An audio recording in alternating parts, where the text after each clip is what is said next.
In December 2015, Scott Weiland was discovered dead aboard a tour bus. He was only 48. No struggle, no scandal, no farewell message. By that point, he had already survived several overdoses, prison sentences, rehab after rehab, and more than 6 public attempts at rebuilding his life. His music had sold over 40 million records. Somehow, the world kept pulling him back. So why did those second chances eventually stop working? In the early 1990s, Scott Weiland didn't simply become part of the alternative rock explosion. He took control of it. Between 1992 and 1996, his band released one multi-platinum album after another, sold out massive arenas, and dominated rock radio. Night after night, tens of thousands of people watched a frontman who appeared untouchable, controlled, seductive, and dangerous. From the outside, it looked like unstoppable momentum. From the inside, it was maintenance. Tour schedules packed city after city together. Expectations kept climbing. The stage demanded the same level of intensity every single night, regardless of the cost. And that cost was being paid quietly, chemically, somewhere off stage. By 1995, while the records were still selling, and the spotlight remained bright, the arrests began. Missed performances, court appearances, rehab stays, and stretches of time between tours became almost routine. The headlines called it a phase. The fans called it genius. Every comeback was greeted with applause. Every relapse was met with silence. Yet the machine continued moving forward. As long as the shows kept selling out, the collapse could be postponed. This was the peak, the period everyone would later remember as a triumph. But every peak has a blind spot, and nobody was looking down. Before Scott Weiland became one of the defining symbols of 1990s rock, before his name became inseparable from stages, lights, and a dangerous kind of charisma, there was a child growing up in a long state of emotional insecurity. Not poverty in the material sense, but a lack of stability. Scott was born in 1967 in California, into a family that fractured early. His parents divorced when he was very young. The years afterward brought constant changes in homes, adults, environments, and a lingering feeling that there was nowhere he truly belonged. Psychologically, that kind of rupture rarely announces itself. It doesn't necessarily explode. It settles quietly, leaving behind a question that keeps repeating without an answer. Am I actually safe? For Scott, that question never received a clear response. He learned to watch instead of trust, to control his expressions, and to survive through silence. Then came the defining rupture, something he would only acknowledge publicly years later. Scott Weiland was sexually abused as a child. It wasn't a fleeting experience. It was something deep enough to change the way he understood the world and experienced his own body. It didn't immediately turn him rebellious. It did something more dangerous. It taught him to disconnect from his emotions. Shame, violation, and helplessness were never properly named or processed.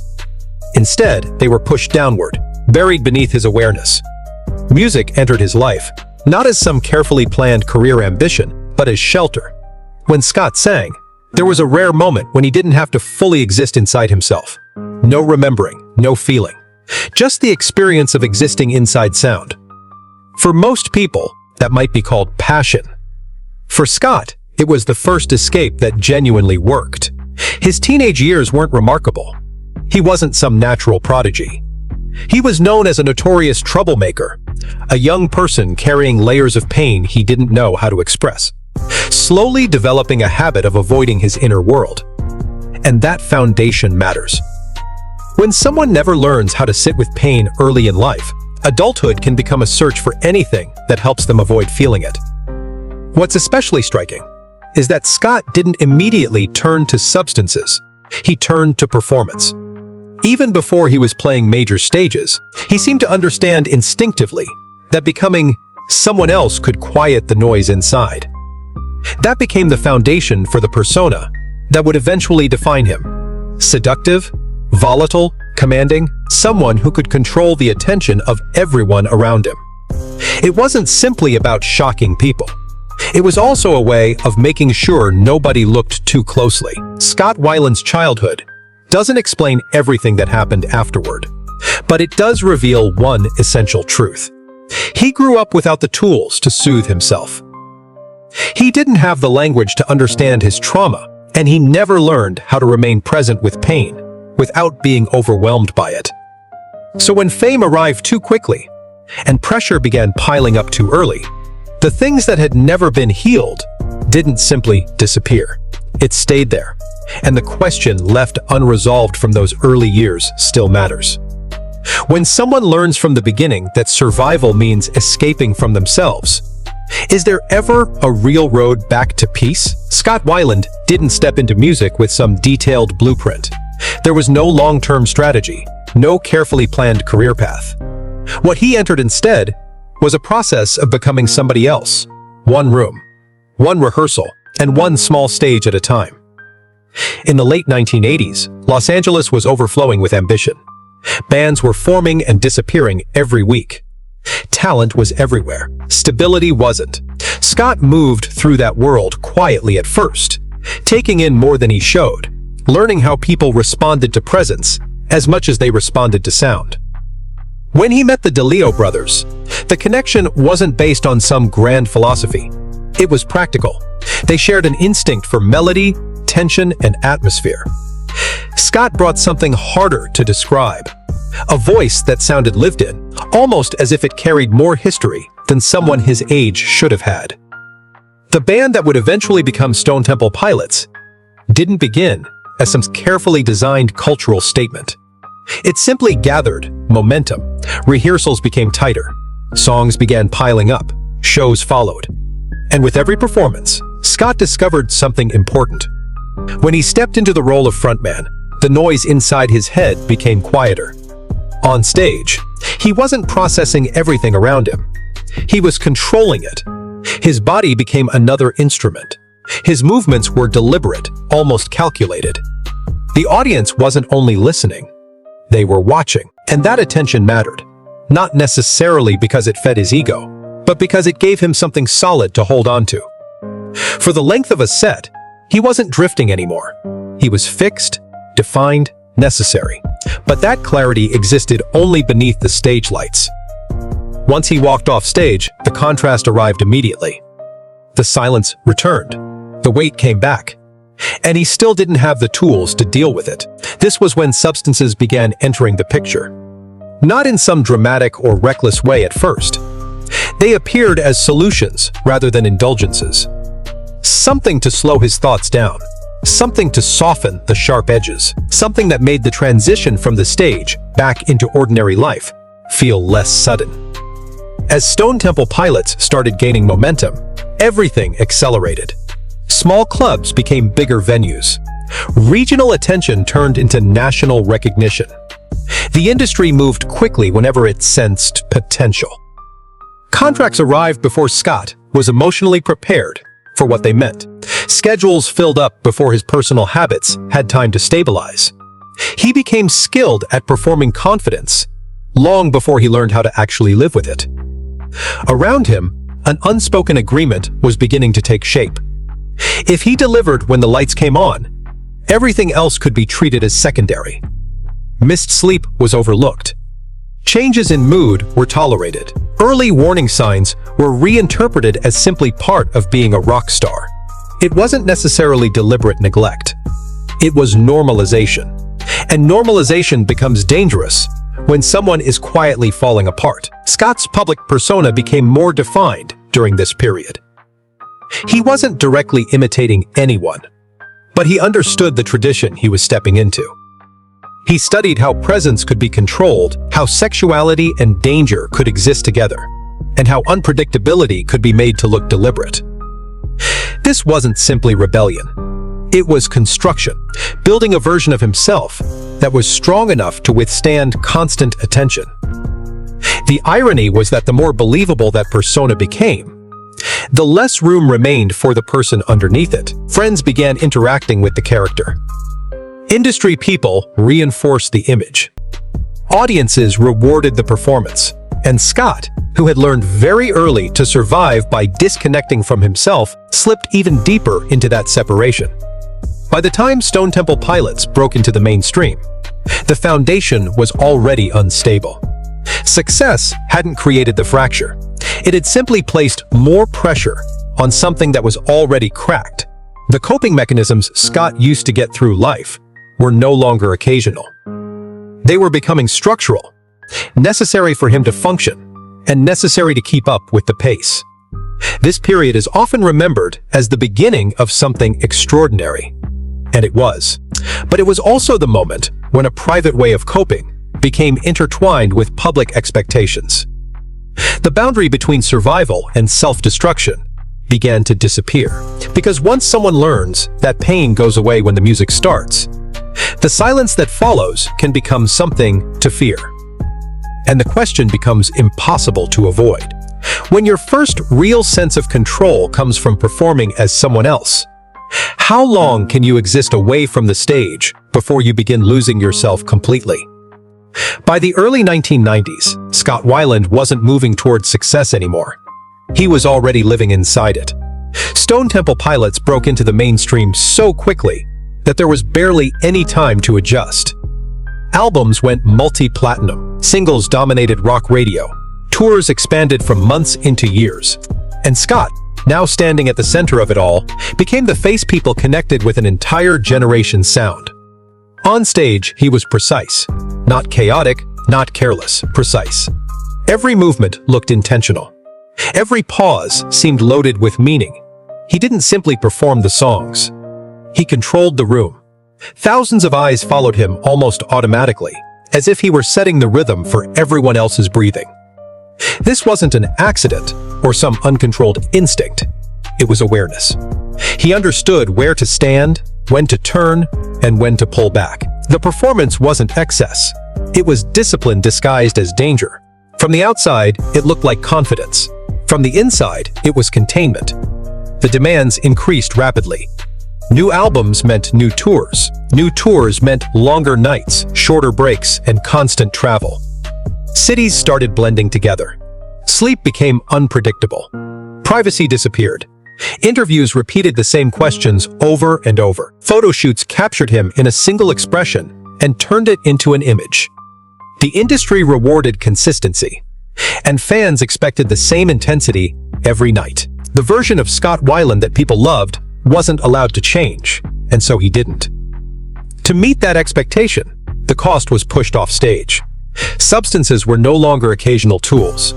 They became part of the routine, something to activate him before a show, something to bring him down afterward. His body learned the cycle. His mind adapted around it.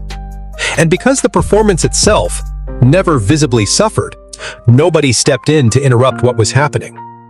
This was where the halo formed, the protective mythology surrounding him. The belief that he was simply built differently, that his volatility was artistic fuel, that his lifestyle was proof of authenticity. The stronger that image became, the harder it was to challenge. Concern sounded like misunderstanding. Intervention sounded like sabotage. Meanwhile, the arrests began appearing quietly in the background. Minor at first, easy to explain away. But the public narrative never changed. Albums continued selling. Venues continued filling. Applause still came on cue. Every success acted like a cover, allowing the damage underneath to continue without immediate consequences. What made this period especially dangerous was the absence of an obvious collapse. There was no single breaking point, no dramatic implosion. There was only accumulation. Exhaustion layered over expectation. Dependency layered over performance. The public saw momentum.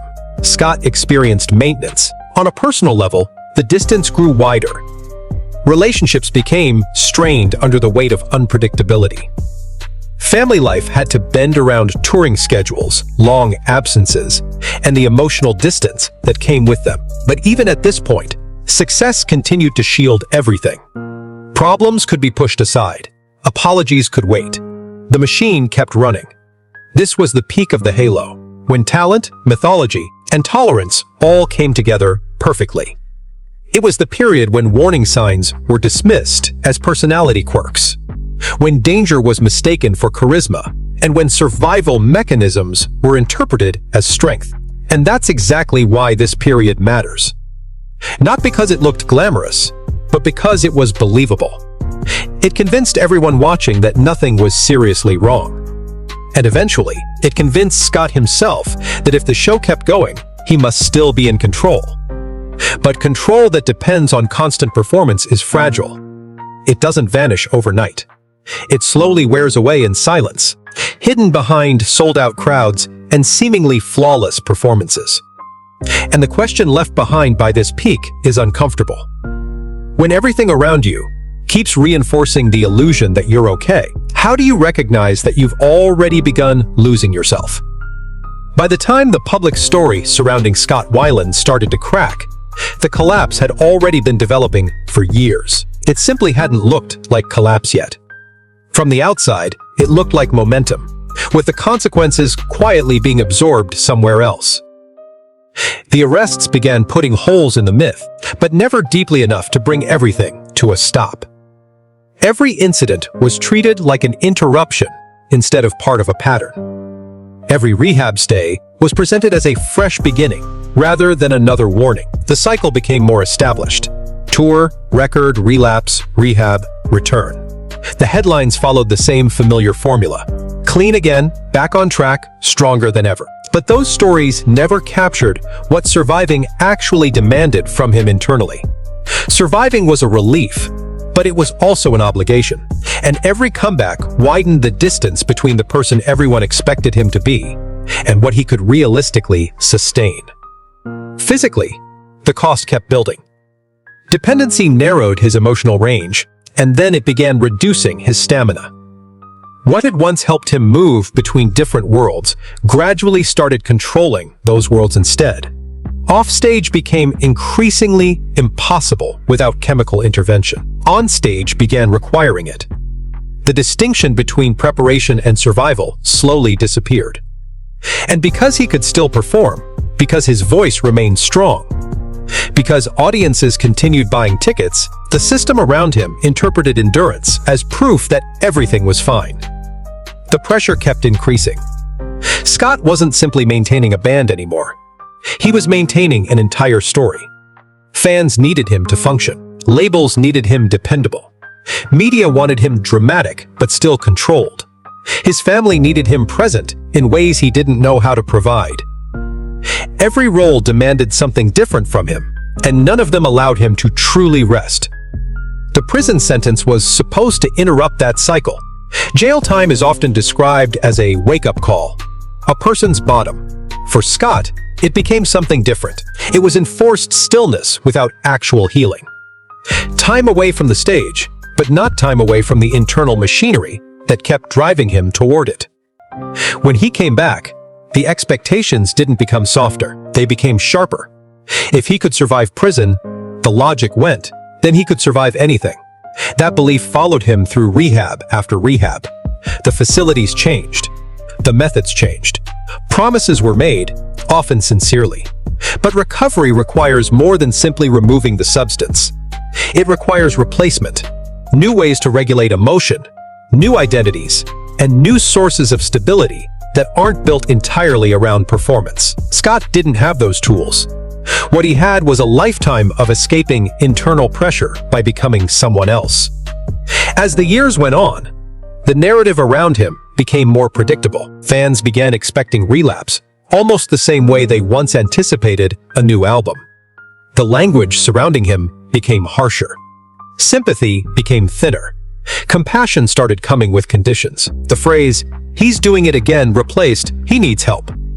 And Scott felt that change deeply. The shame didn't come only from failing. It came from repeating the same cycle, from knowing where it was heading, and still being unable to change its direction. Family life deteriorated under the constant unpredictability. Love became vigilance. Trust became procedural. Children learned to read a parent's mood before they learned to read their face. These weren't dramatic events. They were gradual erosions. They happened quietly over years, until the structure still looked intact from the outside, while collapsing under pressure from within. What made this period so devastating wasn't excess. It was exhaustion. Scott wasn't chasing highs anymore. He was trying to avoid the fall. Every substance, every repeated pattern, was another attempt to keep the floor from disappearing beneath him. And the more he depended on those patterns, the smaller his emotional margin became. This is where the story often turns moralistic, where blame gets assigned and responsibility becomes the central argument. But that framing misses what was actually happening. Scott wasn't refusing to be saved. He was exhausted from constantly having to survive. Every rescue brought another set of expectations. Every second chance made quiet feel even more impossible.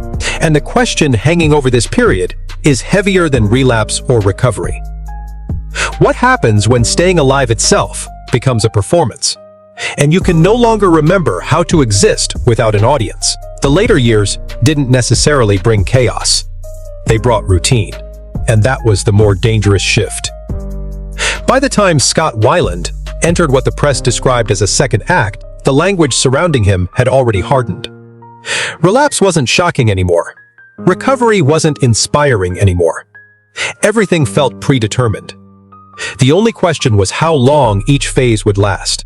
Velvet Revolver was presented as redemption, a supergroup with history, credibility, and the promise of structure. On paper, it made sense. New collaborators offered distance from old patterns. It was a reset without completely erasing the past. For a short period, it worked. The shows were strong. His voice still cut through the room. The audience wanted to believe in him again. Scott wanted to believe too, but belief isn't treatment, and momentum isn't healing. What changed this time was the weight of expectation. A comeback no longer represented a fresh beginning. It became evidence. Evidence that he could be trusted, that he could remain consistent, that he could hold himself together under pressure. He had never learned how to process that kind of pressure in a healthy way.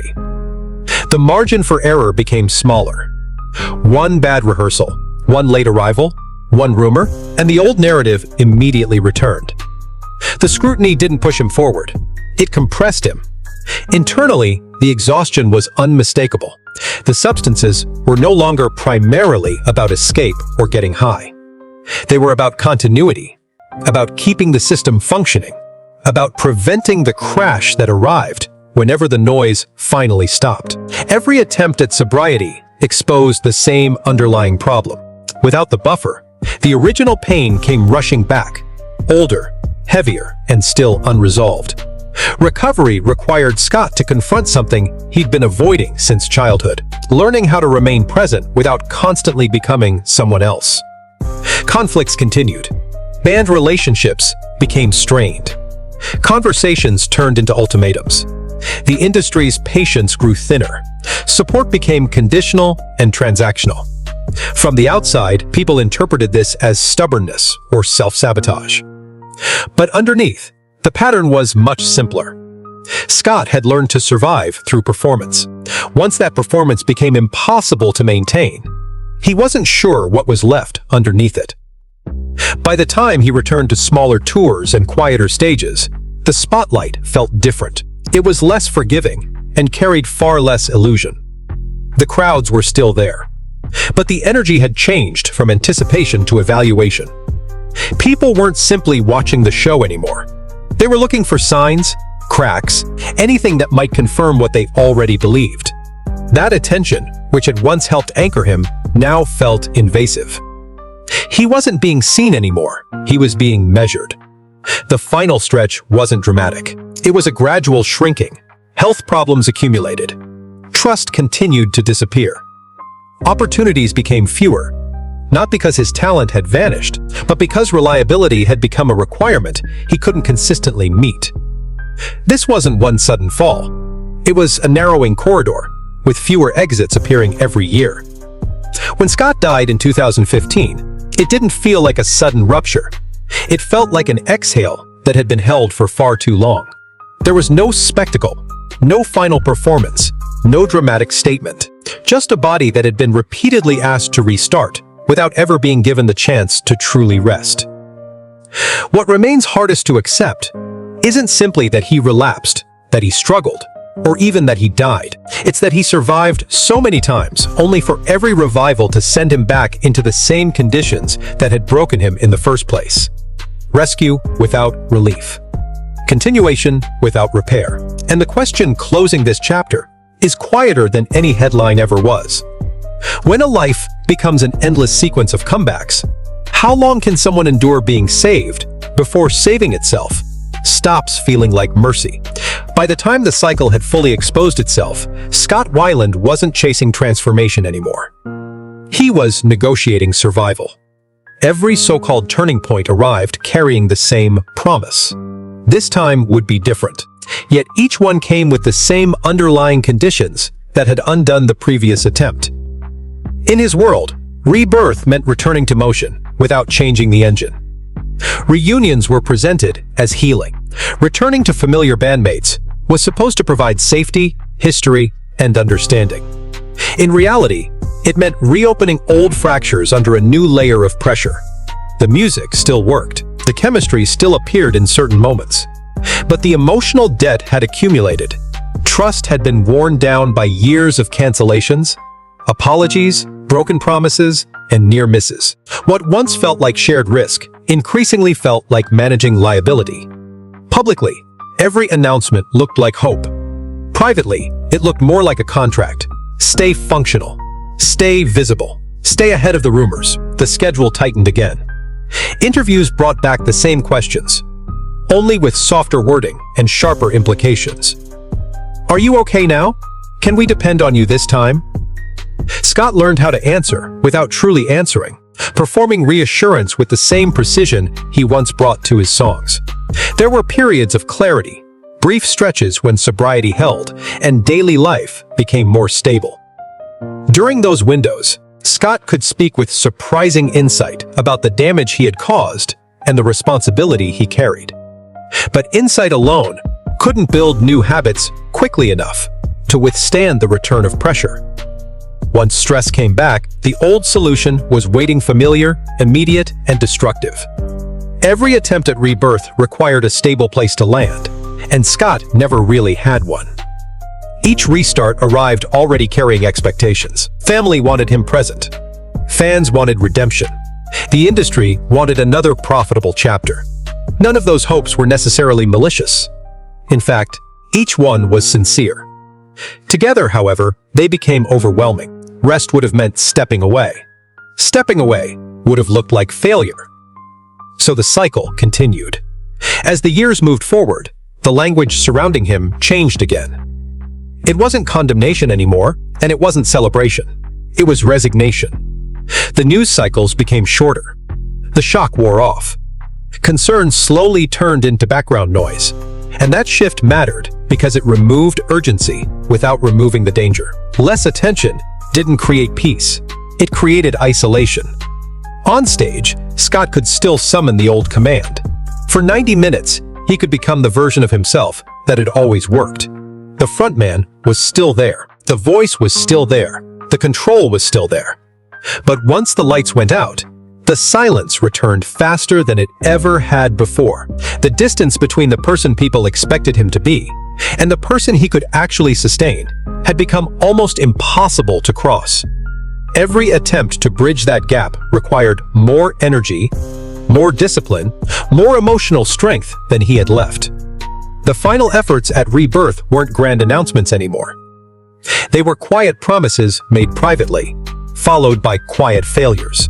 There was no longer a powerful comeback narrative capable of carrying them forward. There was simply repetition, with each attempt producing a little less. The body remembered what the mind tried to outrun. The nervous system carried years of accumulated stress, trauma, dependency, pressure, and exhaustion. What defined this period wasn't one dramatic failure. It was attrition, the slow wearing down that happens when someone is repeatedly asked to restart, without ever being given enough time to recover. He was expected to be accountable without necessarily being protected from the circumstances that kept destabilizing him.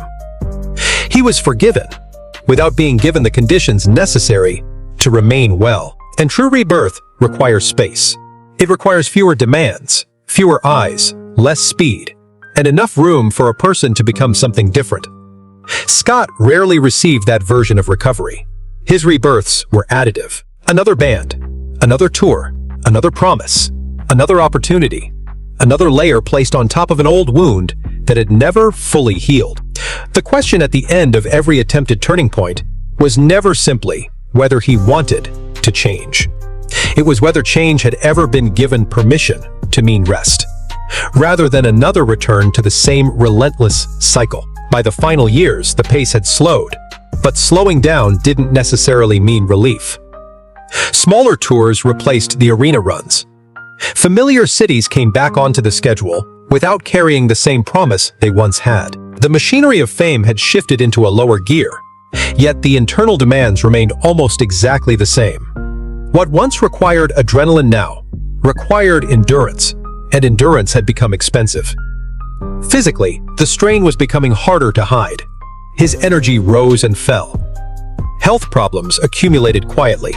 His voice could still carry the same emotion it always had, but recovering afterward took longer. Nights stretched out. Mornings became heavier.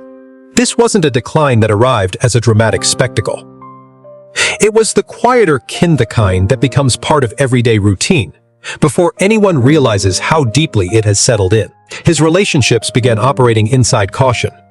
Love learned to wait. Trust learned to verify. The people closest to him stopped asking for certainty and started asking for stability, measured in days rather than years. Even hope adjusted its expectations. That adjustment was protective, but it also revealed how little room remained for genuine rest. The final tour didn't feel like a grand statement or a triumphant return. It felt procedural, dates that needed to be completed, obligations that needed to be honored. The road no longer promised escape or elevation. It simply offered continuity.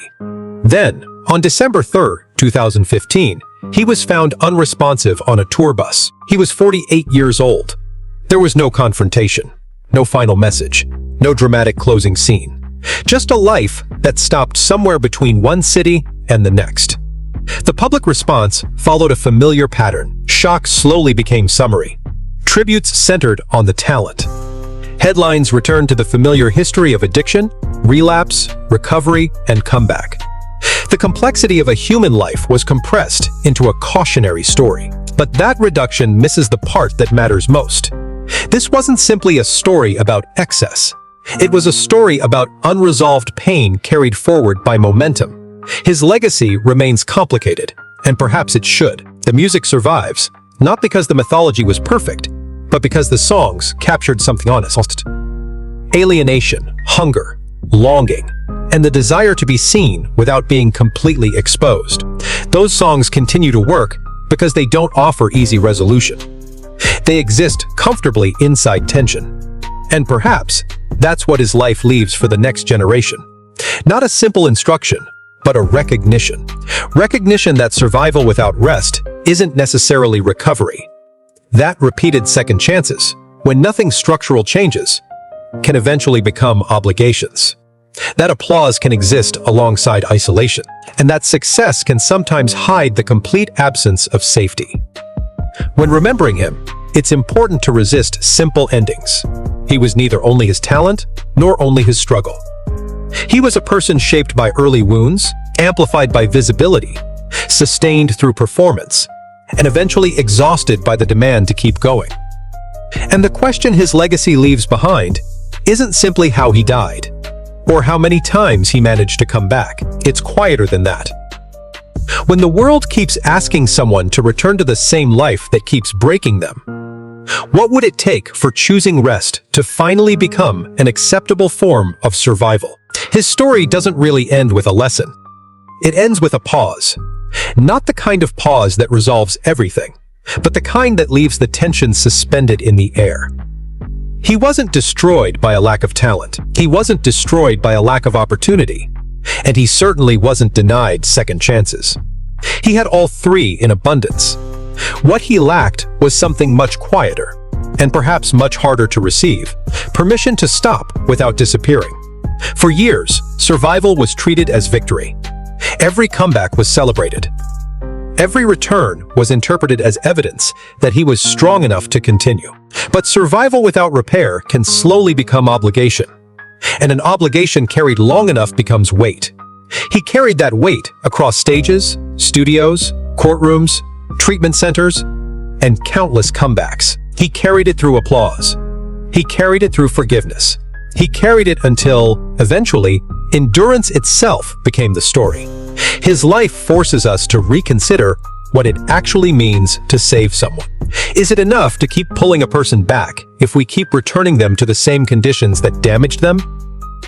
Is survival truly meaningful if it never includes safety, rest, or a life that doesn't require constant performance?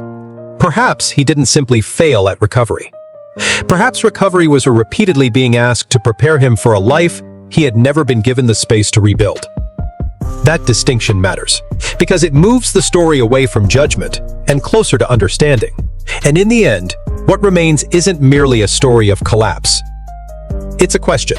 When someone spends an entire lifetime becoming what the world needs them to be, how do they ever learn to exist as themselves when the music finally stops?